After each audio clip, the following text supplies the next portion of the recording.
And finally, the reason I continue to speak on issues like inherent white racism and white privilege is because I believe that the current discourse seeks to inflict upon white people what minority groups have been fighting against for centuries now. I've said it before and I'll say it again. Using the tools of your historical oppressors against them only confirms that if the roles were reversed, you would have done exactly the same thing to them.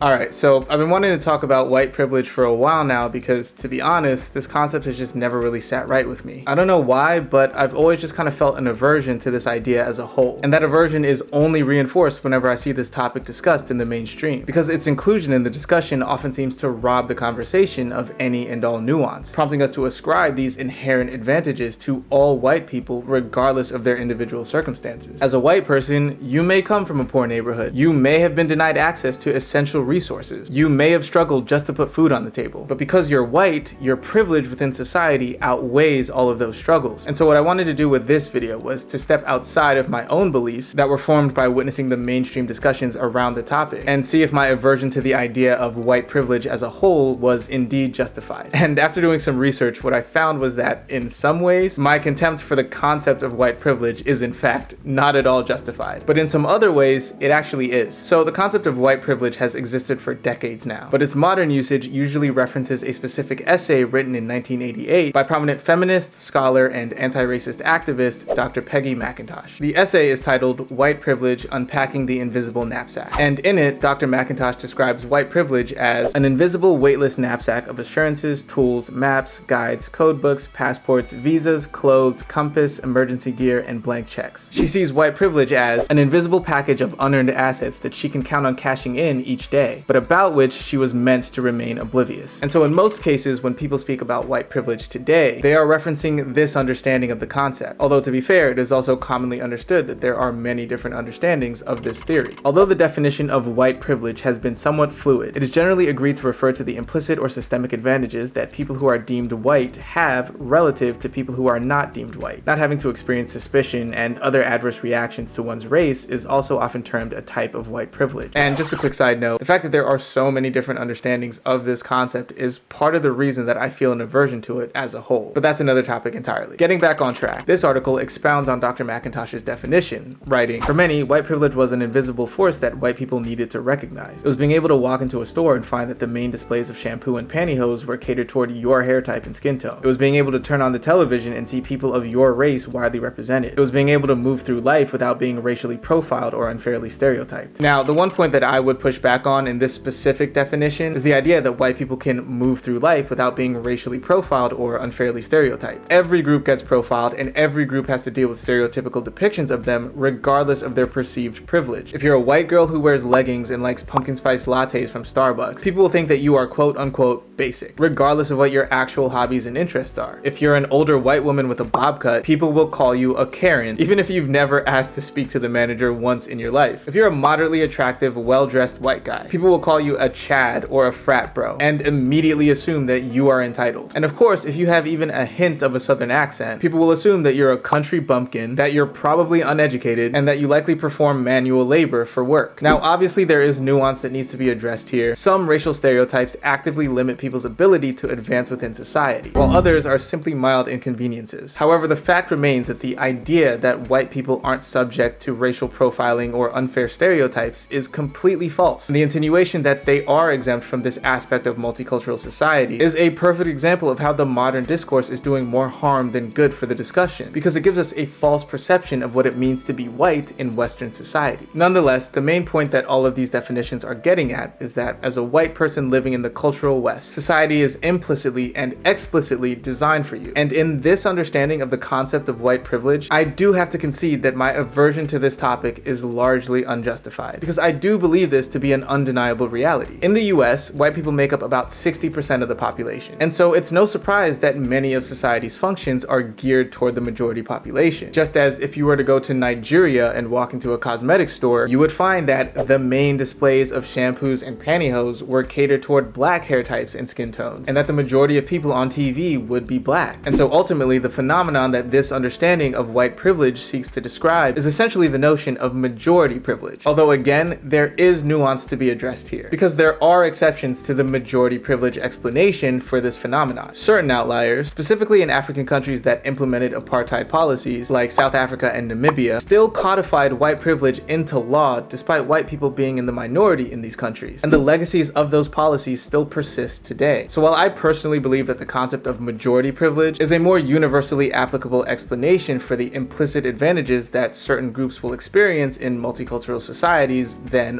white privilege, it definitively does not explain every single instance of white privilege that we see globally. Regardless, the fact that multicultural societies ascribe privileges to certain groups is something that I believe should be investigated and discussed, because this reality undeniably has physical, mental, emotional, and psychological repercussions for the minority populations. And this reality directly challenges my aversion to the concept of white privilege as a whole. And so in this way, I do believe that my negative view of the topic beyond the mainstream discourse around it is unjustified, because again, these issues are worth discussing. However, as I previously stated, after doing some research into this topic, I do believe that there are many ways in which my aversion is in fact justified. For example, the term privilege is problematic in and of itself, and is having an adverse effect on the valid discourse surrounding this topic. Privilege, by definition, is a special right, advantage, or immunity granted or available only to a particular person or group. And the example used to illustrate this concept is the statement, "Education is a right, not a privilege." This suggests that having access to certain aspects of society doesn't make one privileged. It just means that they have access to a right that is denied to others. So if white privilege is taken to essentially signify the absence of discrimination that white people allegedly enjoy within society, then equating that absence of discrimination with privilege creates a false perception of the problem, because the absence of discrimination is also a right. It's something that everybody should have access to. As professor of philosophy at the University of Oregon, Naomi Zak, put it, the term white privilege is misleading. A privilege is special treatment that goes beyond a right. It's not so much that being white confers privilege, but that not being white means being without rights in many cases. Not fearing that the police will kill your child for no reason isn't a privilege, it's a right. Or as sociologist Tanya Golash-Boza put it when discussing the unfortunate death of Jonathan Ferrell, a 24-year-old black man who was seeking assistance from police after getting into a car accident, when he was shot and killed by those police officers despite being unarmed. It is not a privilege to not fear police. That is how things should be. No one should be shot when seeking help from the police. That is not something that should be considered a privilege. So the phrase white privilege, according to our own understanding of the concept of privilege, is inaccurate. But more importantly, the effect that the word privilege has on our perception of whiteness is creating and perpetuating objective falsehoods about what it means to be white. Falsehoods like the one that was echoed in that article, alleging that white people aren't subject to racial profiling or stereotyping in any capacity. And these false perceptions are becoming more and more evident in our public discourse. Despite disclaimers like the one on the National Museum for African American History and Culture's page discussing whiteness that read, "Being white does not mean you haven't experienced hardship or oppression," the reality is that this is exactly how we discuss white privilege in mainstream public discourse. And this is largely because of how we conflate having access to basic human rights with privilege, because this causes us to perceive whiteness as being greater than it actually is, believing that it grants access to certain societal benefits that in reality most white people simply do not have access to. And so basically, regardless of these types of disclaimers, the term white privilege itself inherently communicates that your whiteness overrides your experienced hardship or oppression, because the access that you allegedly gain from your privilege automatically helps you to advance within society and ultimately move past your hardships. Take this tweet from NBA small forward Kyle Kuzma. "White privilege is like an invisible backpack that every white person wears. You can take that backpack off, open it up, and pull out all sorts of things. Get out of jail free card, job opportunities, health benefits, housing loans." Now, it's obvious that Kuzma is directly referencing Dr. McIntosh's conceptualization of white privilege here, using it to justify his belief that, quote,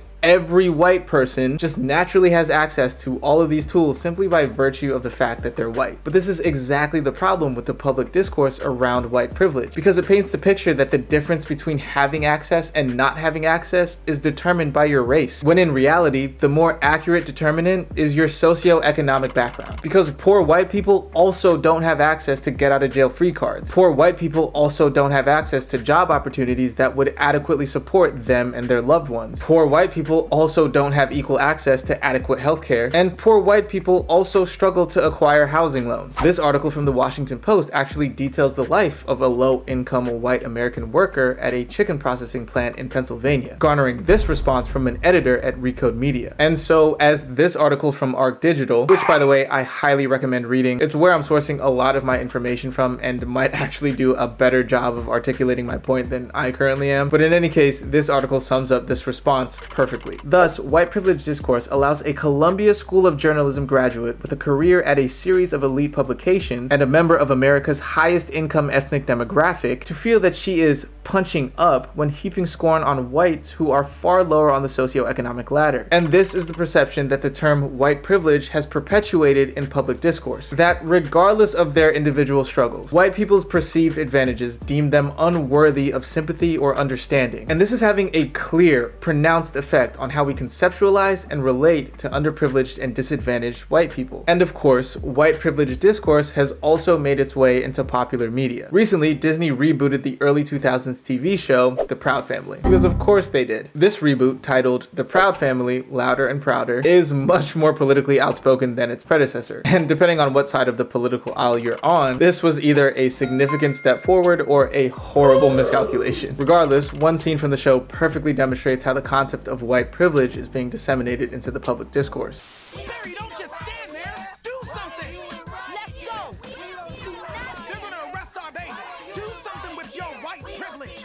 So as you can see from the clip, a group of young protesters are confronted by the police, and a black parent yells at a white parent to, quote, use his white privilege to stop the cops from harassing the children. And this just perfectly shows how the discussion around white privilege has been stripped of all nuance and understanding, and how far its current conceptualization is from Dr. McIntosh's original description of the idea in 1988. Here, white privilege is understood as essentially being a superpower that endows white people with special abilities that allows them to operate outside of societal norms and utilize an entirely unrealistic level of influence to do things like stop a fully armed police force in riot gear from quashing a demonstration. But contrary to the perception that a term like white privilege projects, the reality is that in situations like this one and so many others, there is no such thing as white privilege. It does not matter if you are white, black, or anything in between. When your cause is one that would upset or disrupt the status quo, the law will view you as equally expendable. Dr. McIntosh's description included an array of mostly psychological benefits that are derived from belonging to the majority group in a multicultural society. And again, I do believe that many of these claimed benefits are substantiated. But 35 years later, and we have eroded the original conception down to essentially having special capabilities within our socioeconomic system that allow white people to essentially avoid all norms and repercussions. And is it really a surprise that this is the case when we use an evocative term like privilege to describe white people's existence within Western society? The issue of nuanced academic discussions losing their inherent value after disseminating into mainstream public discourse is well documented. And is it any surprise then that this term is having an overall negative effect on our public discourse in general? A 2022 study found that mentioning white privilege results in online discussions that are less constructive, more polarized, and less supportive of racially progressive policies. And so given all this information, what exactly is the solution here? Well, it's important for me to understand that I don't have the answer, but I do have some theories regarding what I think would help. And personally, the first thing I'd like to see is a change in how we discuss the very real issues that the phrase white privilege originally sought to highlight. Like how in an interracial society with a majority demographic, society will cater to that majority, and how this will inevitably create physical, mental, emotional, and psychological repercussions for the minority population. Because again, despite my initial aversion to this topic as a whole, I simply cannot deny the existence of many of these issues. But I would also like to see the tone of the conversation shift so that we can allow the majority population to understand these realities without constantly demonizing them in the process. Because unfortunately, our discourse surrounding the issue of white privilege has eroded the original understanding and stripped it of all nuance so that today, white people are openly attacked just for being white in a predominantly white society. And finally, I think that we should try to find a new term or phrase to describe this phenomenon. Because as I mentioned, privilege invokes a special set of rights or affordances granted to a particular group or individual. But when these special rights are just basic rights that should be afforded to all, then this misconception inherently warps our understanding of the benefits that the majority group enjoys. Unfortunately, I am horrible with nomenclature. So the best I can come up with for now is the rights of the majority. But that is objectively awful and is the definition of a mouthful. It doesn't really roll off the tongue. Nevertheless, I do think a name change is warranted. So if you have any suggestions, feel free to let me know. And finally, the reason I continue to speak on issues like inherent white racism and white privilege is because I believe that the current discourse seeks to inflict upon white people what minority groups have been fighting against for centuries now. As many proponents of this ideology will constantly remind you, when they accuse you of white privilege, they're not saying that you've never struggled as a white person, they're only saying that your struggle wasn't because of your race. Well, as we now seek to flip the script on white people and use their race against them, we cannot deny that we are actively creating that particular struggle for them. We are effectively seeking to disparage and diminish white people simply because they're white. Whether we are calling them inherently racist or inherently privileged, the goal is to magnify an inherent problem with white people. The claim is that just by existing, white people, you are part of the problem. And so as for me, I will continue to denounce the various ways in which these ideologies seek to demonize and dehumanize white people just for being white. I've said it before and I'll say it again. Using the tools of your historical oppressors against them only confirms that if the roles were reversed,